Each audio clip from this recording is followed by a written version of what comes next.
Hello friend, चलते हैं आज सीडीपी के लेसन 3 जो कि बहुत ही इंपॉर्टेंट है। सारे प्रश्न तो पहला नंबर क्वेश्चन क्या बोल रहा है कि प्राथमिक स्तर पर एक शिक्षक निम्न में से किसे सबसे महत्वपूर्ण विशेषता मानना चाहिए। यानी प्राथमिक स्तर पर एक शिक्षक को निम्न में से किसे सबसे महत्वपूर्ण विशेषता मानना चाहिए। हमको ये क्वेश्चन बोल रहा है कि जो प्राथमिक स्तर पर है, ठीक है, एक शिक्षक को किसको सबसे अच्छा विशेषता मानना चाहिए। तो पढ़ाने की उत्सुकता, धैर्य और दृढ़ता, शिक्षक पद्धति और विषयों में के ज्ञान की क्षमता, या अति मानक भाषा में पढ़ाने की क्षमता, दक्षता। तो हम क्या बोल रहा है कि शिक्षक को किसको सबसे महत्वपूर्ण मानना चाहिए। तो शिक्षक को क्या होना चाहिए कि धैर्य और दृढ़ता सबसे महत्वपूर्ण विशेषता मानना चाहिए। ठीक है, धैर्य और दृढ़ता। नेक्स्ट क्वेश्चन चलते हैं। नेक्स्ट क्वेश्चन क्या बोल रहा है कि प्रत्येक शिक्षार्थी स्वयं में विशिष्ट होते हैं। यानी प्रत्येक शिक्षार्थी जो है स्वयं में विशिष्ट होते हैं। इसका अर्थ है कि इसका क्या अर्थ है। तो देखा, शिक्षार्थी में ना तो कोई समान विशेषताएं होती है और ना ही उनके लक्ष्य समान होता है। ऐसा कुछ नहीं, ना ही कोई समान विशेषता होता है। ठीक है, सभी शिक्षार्थियों के लिए एक सामान्य पाठ चर्चा संभव नहीं है। ऐसा है क्या कि सभी विद्यार्थी के लिए एक सामान्य पाठ चर्चा संभव नहीं है। सबके लिए एक समान पाठ चर्चा संभव है। ठीक है, तो ये भी हो सकता है। ठीक है, ये नहीं, मतलब ये नहीं होगा। ठीक है, एक विषम रूपी कक्षा में शिक्षार्थियों की दक्षताओं को विकसित करना असंभव नहीं है। तो ये भी नहीं होगा। कोई भी दो शिक्षार्थी अपनी योग्यताओं, रुचियों और प्रतिभाओं में एक समान नहीं होते। कोई तो दो शिक्षार्थी, ठीक है, कोई दो शिक्षार्थी जो है अपनी योग्यता, रुचि और प्रतिभा में एक समान नहीं होते। ये सही बोल रहा है। ठीक है, तो ऑप्शन नंबर डी हो जाएगा। नेक्स्ट क्वेश्चन चलते हैं। नेक्स्ट क्वेश्चन क्या बोल रहा है, देखा कि शिक्षक एवं विद्यार्थी के मध्य संबंध होना चाहिए। शिक्षक और विद्यार्थी के बीच क्या संबंध होना चाहिए। ठीक है, तो स्नेह का, विश्वास का, सम्मान का, ये सभी। तो क्या हो जाएगा कि ये सभी, यानी शिक्षक और विद्यार्थी के मध्य संबंध होना चाहिए किसका। तो स्नेह का भी होगा, विश्वास का भी होगा, सम्मान का भी होगा, तीनों का तीनों होगा। तो ऑप्शन नंबर डी।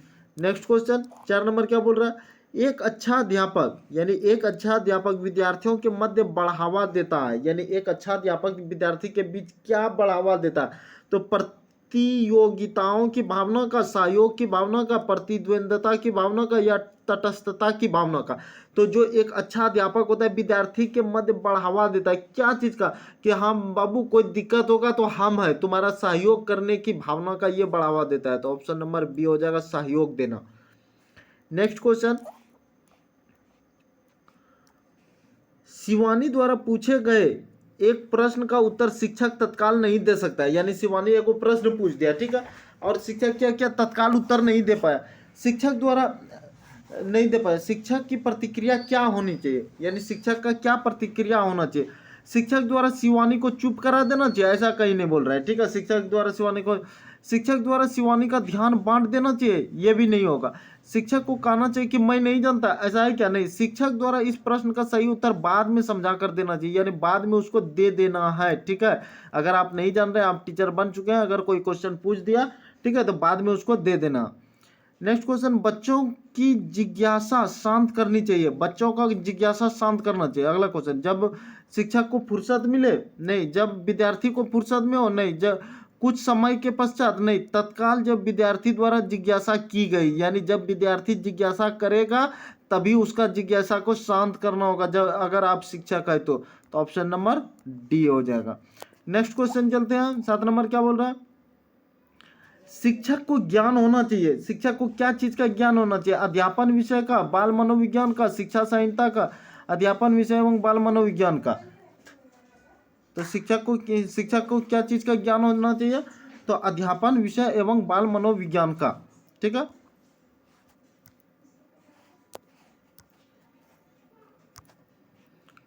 तो क्या हो जाएगा 7 नंबर का, शिक्षक को ज्ञान होना चाहिए अध्यापन विषय एवं बाल मनोविज्ञान का। नेक्स्ट क्वेश्चन 8 नंबर, बालक का विकास परिणाम है। बालक का विकास क्या है, परिणाम है। ठीक है, वंशानुक्रम का, वातावरण का, वंशानुक्रम तथा वातावरणीय की अंत प्रक्रिया का, या आर्थिक कारणों का। तो क्या हो जाएगा कि बालक का विकास का परिणाम है। वंशानुक्रम तथा वातावरण के अंतर प्रक्रिया का, ये क्या हो जाएगा कि बालक का विकास का परिणाम, जो विकास करता है बालक जो बढ़ता है, तो किसका, तो वंशानुक्रम का भी प्रभाव पड़ता है और वातावरण का। ठीक है, तो ऑप्शन नंबर सी हो जाएगा। नेक्स्ट क्वेश्चन चलते हैं।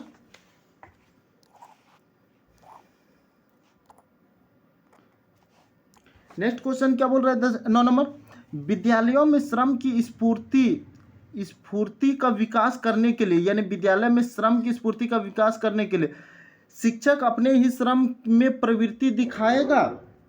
शिक्षक श्रम के महत्व पर व्याख्यान करेगा। समय समय पर विद्यार्थियों को श्रम का अवसर देना पड़ेगा। विद्यार्थियों को श्रम करवाने वाले लोगों का उदाहरण देना पड़ेगा। ऐसा कुछ नहीं है, समय समय पर विद्यार्थियों को श्रम करने का अवसर देना होगा। ठीक है, अवसर अगर उसको देंगे तभी तो विकास वो करेगा, श्रम के बारे में जानेगा। ठीक है, तो ऑप्शन नंबर ये सी हो जाएगा। नेक्स्ट क्वेश्चन चलते हैं। 10 नंबर क्या बोल रहा है, 10 नंबर बोल रहा है बाल विकास की परिभाषा का अध्ययन क्षेत्र है जो, यानी बाल विकास का परिभाषा का अध्ययन क्षेत्र कौन सा है। ठीक है, तो देखा, मानवीय सामर्थ्यों में परिवर्तन का प्रशिक्षण करता है, जीवन अवधि के दौरान व्यवहार की व्याख्या ढूंढेगा, बच्चों के वयस्क तथा वरिष्ठ नागरिकों के साथ तुलना करेगा, किसी बच्चों के संज्ञानात्मक, सामाजिक तथा दूसरे सामर्थ्यों के कर्मिक विकास के लिए उत्तरदायी होगा। तो आपको इसमें से कौन सा आंसर सटीक लग रहा है। ठीक है, कि बाल विकास की परिभाषा का अध्ययन क्षेत्र कौन सा है जो, ठीक है, तो ये तो नहीं है कि परिवर्तन परीक्षण, जीवन अवधि के दौरान व्यवहार की व्याख्या ढूंढेगा, ये तो नहीं, नागरिकों के, वरिष्ठ नागरिकों के साथ तुलना करेगा, ये भी नहीं, किसी बच्चे का संज्ञानात्मक, सामाजिक तथा दूसरे सामर्थ्यों के कर्मिक विकास के लिए उत्तरदायी होगा, ये ऑप्शन नंबर डी हो जाएगा। ठीक है, नेक्स्ट क्वेश्चन, प्राथमिक शिक्षक के लिए बाल मनोविज्ञान का ज्ञान आवश्यक है, यानी प्राथमिक शिक्षक के लिए बाल मनोविज्ञान का ज्ञान आवश्यक है, क्यों उसके लिए आवश्यक है। ठीक है, तो देखा, यह बच्चों को अनुशासित बनाने में सहायता करता है, नहीं, परीक्षा के परिणाम में उन्नति, परीक्षा का परिणाम, ये भी नहीं, यह बच्चों के अभिप्रेरित करने के लिए सुविधाजनक तरीका बन जाता है, ये भी नहीं, ये बच्चों के व्यवहार को समझाने में शिक्षक की सहायता करता है, ये हो जाएगा कि व्यवहार को समझाने में शिक्षक की सहायता करता है, इसलिए बाल मनोविज्ञान ज्ञान की आवश्यक है, ताकि उसके व्यवहार को समझा सके। एक शिक्षक जो है बच्चा का व्यवहार क्या उसको समझा सके, इसलिए कि बाल मनोविज्ञान की आवश्यकता है प्राथमिक शिक्षा के लिए। ठीक है, नेक्स्ट क्वेश्चन 12 नंबर क्या बोल रहा है, देखा 12 नंबर, अपने विद्यार्थियों को समझाने के लिए एक शिक्षक को में अच्छी जानकारी होनी चाहिए, यानी अपना विद्यार्थी को समझाने के लिए शिक्षक को अच्छी जानकारी होना चाहिए। बाल मनोविज्ञान का हाँ होना चाहिए, बच्चों को समझाने की प्रवृत्ति की, ये भी होना चाहिए, विषय वस्तु के प्रति विद्यार्थियों के मत की, ये भी होना चाहिए, उपरोक्त सभी की। तो अब देखा यहाँ उपरोक्त सभी की दे दिया है, तो ऑप्शन नंबर डी हो जाएगा।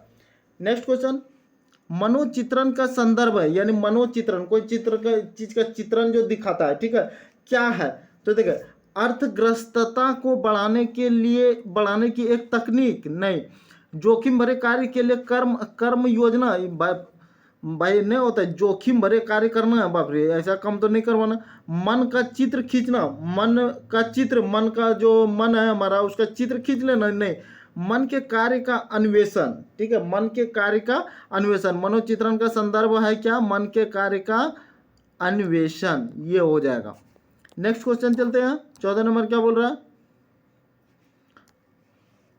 मनोवैज्ञानिक के अनुसार बाल विकास की कौन सी अवस्था सबसे जटिल व कठिन है, यानी कि मनोवैज्ञानिक के अनुसार कौन सी अवस्था सबसे जटिल व कठिन है। अगर जो जानते होंगे एकदम आँख कान मूंद के, कौन सा, तो किशोरावस्था लगा देंगे। ठीक है, पहला है शैशवावस्था, किशोरावस्था, बाल्यावस्था, इनमें से कोई नहीं, तो कौन सा किशोरावस्था, हम पिछले वीडियो में भी बताए थे क्या, कि कौन सा अवस्था सबसे जटिल यानी खतरनाक वाला, ठीक है, जटिल किशोरावस्था, वह कठिन है, यही है किशोरावस्था। ठीक है, जटिल और कठिन है ये किशोरावस्था।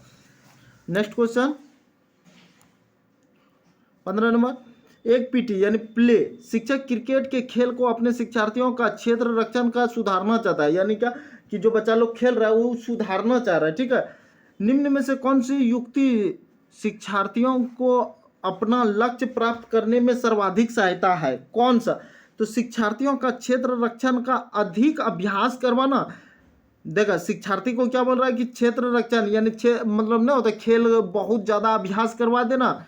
शिक्षार्थियों को यह बताना कि क्षेत्र रक्षण सीखना उनके लिए किस प्रकार महत्वपूर्ण है। बेहतर क्षेत्र रक्षण और सफलता की दर के पीछे तर्क का स्पष्ट करना, क्षेत्र रक्षण को प्रदर्शित करना और शिक्षार्थियों का अवलोकन करना। तो देखा कि कोई भी चीज़ को सुधारना, अगर आप हिंदी ही नहीं पढ़ पाते तो क्या करता है कि 2 4 10 बार बहुत बार हिंदी का क्या करता है पढ़ाने का अभ्यास करा देता है। अगर आप साइकिल नहीं चलाने जानते हैं तो क्या करता है अभ्यास करो, बार बार देखो, मैथ नहीं बन रहा है तो बार बार देखो, ठीक है। तो ये क्या बोल रहा है कि कौन सा होगा, तो बार बार अधिक बार अभ्यास करवा देना, ऑप्शन नंबर ए, ठीक है। बहुत अधिक बार अभ्यास करा देगा तो बस अपने आप क्रिकेट खेल का अपने शिक्षार्थियों का क्षेत्र रक्षण सुधारना चाहता है, सुधर जाएगा, बस हो गया। नेक्स्ट क्वेश्चन 16 नंबर क्या बोल रहा है, इनमें से कौन सा बाल विकास का एक सिद्धांत है, यानी इनमें से बताना ऑप्शन में कि कौन सा बाल विकास का एक सिद्धांत। विकास परिपक्वन तथा अनुभव के बीच अन्योन्य क्रिया के वजह से घटित होता है, ठीक है। विकास यानी विकास जो है परिपक्वन तथा अनुभव के बीच अन्योन्य क्रिया की वजह से घटित होता है, ये तो सही बोल रहा है, ठीक है। विकास प्रत्येक बच्चों की गति का सही ढंग से अनुमान लगा सकता है, नहीं, ठीक है। अनुभव विकास का एक मात्र निर्धारक है, नहीं। विकास प्रबलन तथा दंड के द्वारा सुनिश्चित किया जाता है, नहीं। तो विकास परिपक्वन तथा अनुभव के बीच अन्योन्य क्रिया की वजह से घटित होता है, ये हो जाएगा विकास, बाल विकास का सिद्धांत है। नेक्स्ट क्वेश्चन, निम्नलिखित में से कौन सा बाल विकास का एक सिद्धांत नहीं है, हमसे क्या बोल दिया, अब नहीं है, ठीक है। तो देखा सभी विकास का क्रम का पालन करते हैं, ये होता है। विकास के सभी क्षेत्र महत्वपूर्ण, ये भी है। सभी विकास परिपक्वन तथा अनुभव के क्रिया के परिणाम होते हैं, अभी तुरंत ये हुआ तो ये भी होगा, ठीक है। सभी विकास तथा अधिगम एक समान गति से आगे बढ़ता है, ये नहीं। सभी विकास तथा अधिगम एक समान गति से आगे नहीं बढ़ता। हमसे पूछ रहा है कौन सा सिद्धांत नहीं है, तो ये हो जाएगा ऑप्शन नंबर डी। एकदम ध्यान से, नहीं तो गलती नहीं कर बैठना, नंबर कट जाएगा भाई। नेक्स्ट क्वेश्चन 18 नंबर क्या बोल रहा है, अपनी कक्षा के बच्चों को उनकी अपनी अवधारणाओं को बदलने में आप किस प्रकार सहायता करेंगे, यानी क्या कि उसकी अवधारणा कुछ है उसको बदलना, आप किस प्रकार सहायता करेंगे।